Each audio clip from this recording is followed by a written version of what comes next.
Halo, yo, episode yang ke-13 kali ini tentang cuplikan tentang perjalanan kami dari Curug Tonjong. Kita mampir ke posko namanya Bangbara Adventure, yaitu relawan-relawan yang membantu mengkondisikan daerah Gunung Lio. Mengkondisikan apa? Yaitu mengkondisikan jalanan yang cukup curam. Di situ banyak sekali kecelakaan, kemudian laka dari motor, remblong dan sebagainya. Mereka bekerja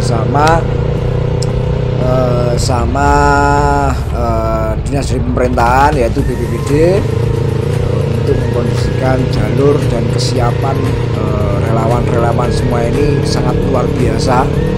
Alat-alat mereka lengkap dan sebagainya, dan mereka sangat istilahnya antusias dalam hal sosial, kemasyarakatan dan sebagainya. Salut untuk Bangbara Adventure.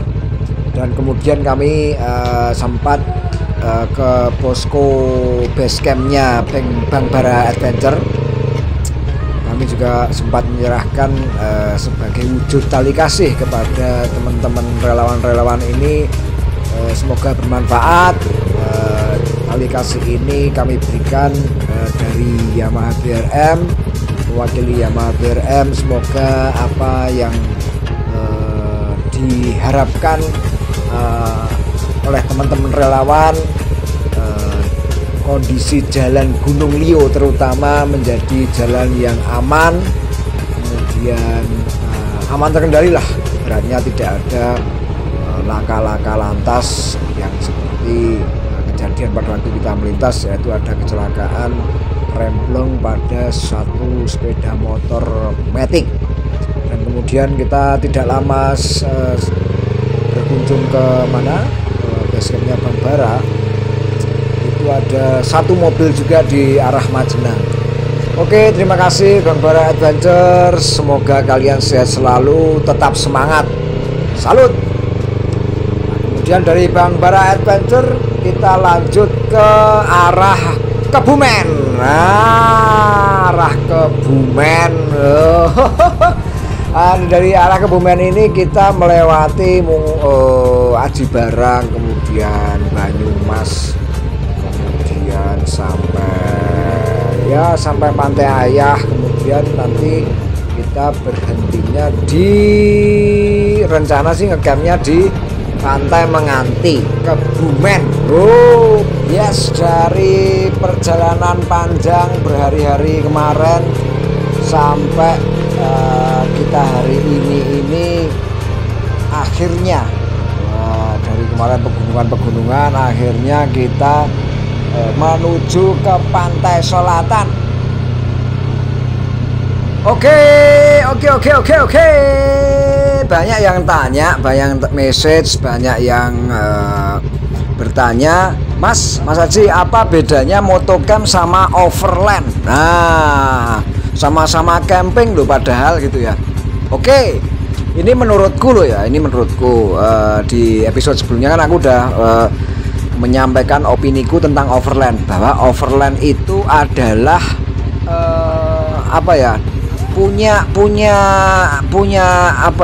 visi misi atau pengertian bahwa yang dijalani itu mayoritas satu adalah jalan-jalan kecil, kemudian identik dengan off-road. Kenapa off-road? Karena biasanya jalan-jalan yang dilalui oleh overland ini biasanya jalan-jalan yang masih alami atau belum tersentuh oleh istilahnya pembangunan infrastruktur negara. Nah, istilahnya seperti itu ya, atau bisa disebut jalan pedesaan yang masih alami. Nah, di overland itu di dalamnya itu adalah mengekspos kehidupan, tradisi, seni dan budaya, kemudian adat istiadat, kemudian kita belajar di situ, bahasa juga. Jadi kita di situ tidak hanya sekedar camping. Nah, itu campnya overland itu adalah bersifat survival, bersifat apa ya, atau ya krusial lah, bersifat krusial karena bisa saja kita belum sampai menembus desa sudah malam, kita harus bermalam di hutan dan sebagainya gitu. Kalau motocamp kan lebih ke campingnya, nah jalannya bisa aspal dan sebagainya. Oke guys, simak terus perjalanannya. Wah, ini view pantai selatan Kebumen istimewa. Oke.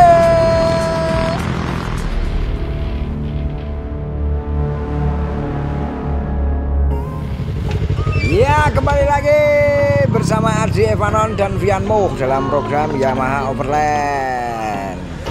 Yes, kita di posko Bang Bara ini.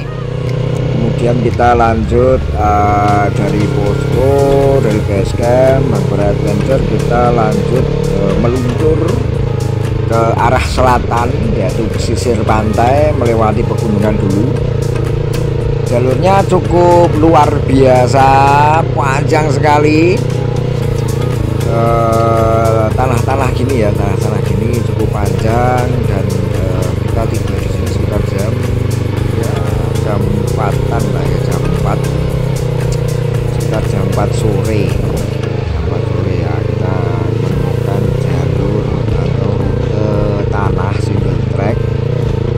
Ini naik terus, jadi dari desa, sebuah desa ini naik terus, jalurnya single track seperti ini.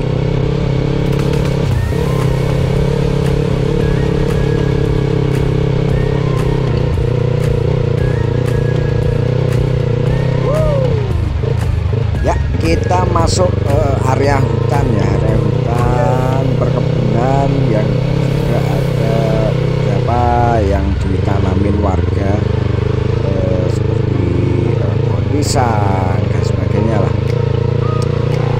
Yes, masih jalur single track dan sesuai perkiraan, sesuai feeling dan membaca cuaca alam itu, kebetulan aku memberanikan diri mengikuti jalur mapping yang sudah kita buat. Karena cuacanya cukup bagus, jadi kita berani masuk jalur naik turun di posisi tanah-tanah ya, tanah-tanah merah seperti ini. Ini enggak hujan, kalau hujan tidak akan mungkin lancar seperti ini ya. Pasti akan grekoso, mesti modir. Nah, ini kan kering, jadi sudah kita prediksi bahwa udah sebelumnya di daerah pegunungan ya, terutama daerah pegunungan sudah mendung. Nah, kemudian kita semakin ke selatan, kita masuk jalur ini semakin cerah. Kebetulan juga sesuai dengan prediksi, kita membaca cuaca dari awan. Kemudian kita juga punya aplikasi yang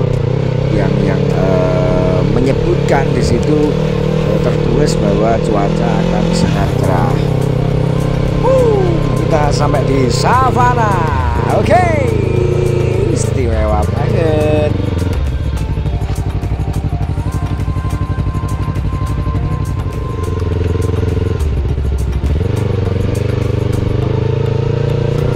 Bisa dilihat itu awannya juga sudah mulai membiru, tidak mendung lagi, tidak menghitam dan sebagainya. Kita melewati savana yang cukup lumayan panjang. Kemudian kita masuk lagi ke dalam seperti apa ya, ladang ya, seperti ladang atau area yang dimanfaatkan oleh warga untuk bercocok tanam. Nah, seperti kita ketemu bapaknya itu tadi, sedang memanen tanaman yang dia tanam ya. Kita lanjut terus, bayangkan bapak tadi itu jalan kaki, kita tidak menemukan satu motor apapun di lintasan kami itu. Bayangkan jalannya cukup jauh mereka, dan di situ saya berdoa untuk bapaknya, semoga rezeki lancar, panjang umur, sehat selalu, amin amin amin amin. Oke, lanjut terus, naik. Ini posisi naik terus ya guys, naik terus. Naik ke puncak gunung. Terus mulai gimana gitu ya. daerah Banyumas. Jalur gerak.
Yes, mulai ada bebatuan ya, susunan batu.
Yes, oh view-nya luar biasa. Oke, setelah dari pegunungan kita turun ke arah pantai untuk menikmati sunset yang begitu luar biasa. Kita pesisir pantai, akhirnya kita putuskan untuk camping di pantai Bukit Manganti. Ini kita sampai campgroundnya pantai Manganti. Tanpa aku duga sangat ramai sekali, banyak anak-anak muda ganteng-ganteng dan cantik-cantik di sini. Alhamdulillah, setelah kita camping di Bukit Pantai Manganti, kita lanjut perjalanan yang tujuannya arah pulang. Oke, kita masuk dari alun-alun Karanganyar naik ke Karanggayam. Di situ kita santai-santai di base campnya teman-teman Katro, sekaligus kita menyampaikan terima kasih bagi sosial dari Yamaha BRM. Semoga bermanfaat untuk teman-teman, untuk kegiatan sosial, untuk pengadaan P3K, untuk mobil siaga. Oke, kita lanjut dari Karanggayam kita ke arah yang namanya saya nggak apa ya istilahnya, nggak pisan untuk melewati jalur perbukitan Bukit Banda ya. Daerah dari Karanggayam menuju ke Purworejo. Jalurnya pemandangannya sangat indah. Jalurnya ya ada yang cor, ada yang masih makadam ya, kemudian ada yang masih tanah, kemudian perbukitan single track. Kemudian dari mana Bukit Banda tembus ke sebuah pedesaan, kemudian masuk ke daerah selanjutnya sebelum Purworejo. Itu jalurnya luar biasa. Itu kalau musim hujan sangat syahdu sekali. Nah, ini jalurnya sangat cantik ya. Pemandangannya, view-nya juga nggak kalah cantik. Suasananya juga oke, nggak panas, sejuk ya toh, sejuk, adem, teduh. Jadi kalau main motor nggak bosen-bosennya aku lewat sini. Itu kalau mau main enduro naik ke atas sana, karena kita dual purpose, kita overland, kita tetap lewat bawah, turun, yes, terus. Nanti beberapa sebenarnya kanan kiri ini jalur untuk enduro ya, hanya enduro. Banyak jalur memang di sini, kalau nggak hafal ya memang akan tersesat mungkin ya.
biasa.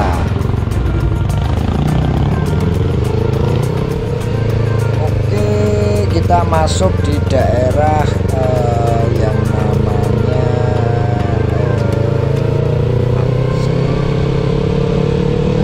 kemudian kita mau masuk ke daerah sekitaran Bruno. Ini masih daerah Misugi ya, masih daerah Misugi kalau salah. Kemudian nanti kita masuk ke daerah Bukit Banda.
Suasananya nggak kalah teduh ya, sejuk, seger ya, nggak kalah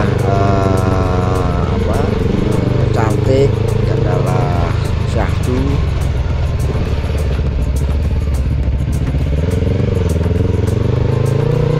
Dan aku sebenarnya mengintip spion ini. Mas Fian sudah kerepotan dengan tasnya.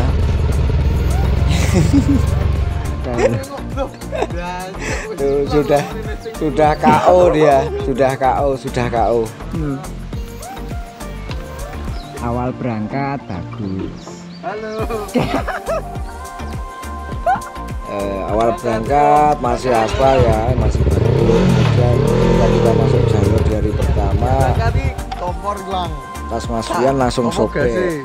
Kemudian kita inap di daerah Ponorogo itu. Kedua Kemudian mantel. dari sekian perjalanan tambah sobek, dan ternyata basah kalau kehujanan dan sebagainya. Jadi konsentrasi Mas Fian sudah buyar. Orang lihat antara kanan sama kiri Ketok gak sih? Ketok kayak gitu.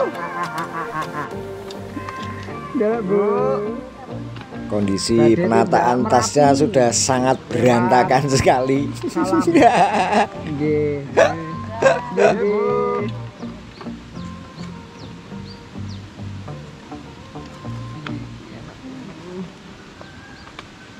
Tasku sudah. Asik ra, jalur asik ra. Asik Mas, aku mikir tasku Mas. Ora konsen belas aku. Ya. Ate ngebut itu. Bu, mikir. Aduh. Tuh lihat. Dan akhirnya kami berdiskusi sejenak bahwa memang untuk kondisi motor dan terutama pada mesin pada Mas Fian karena sudah bore up ya, memang kelihatannya dari suaranya klepnya perlu dibenahi. Kemudian karena Mas Fian ini motornya masih pakai gear yang untuk trabas, jadi bukan gear untuk jalan raya. Jadi kemungkinan terlalu ngebus pada waktu kita mau mampir ke dealer-dealer di, terutama otomatis kalau dealer kan di kota ya, jadi ngepush speednya, kemudian klepnya jadi bersuara. Itu yang pertama. Yang kedua, kondisi tas Mas Fian ini sudah tidak memungkinkan untuk masuk jalur, soalnya sudah apa ya, sudah berantakan sekali, berhamburan sampai berhamburan ke aspal, ke jalan ya. Akhirnya kita putuskan untuk perjalanan pulang. Oke, sampai di sini perjalanan overland kita yang cukup seru, syahdu dan banyak pengalaman. Oke, sampai jumpa di overland Yamaha berikutnya.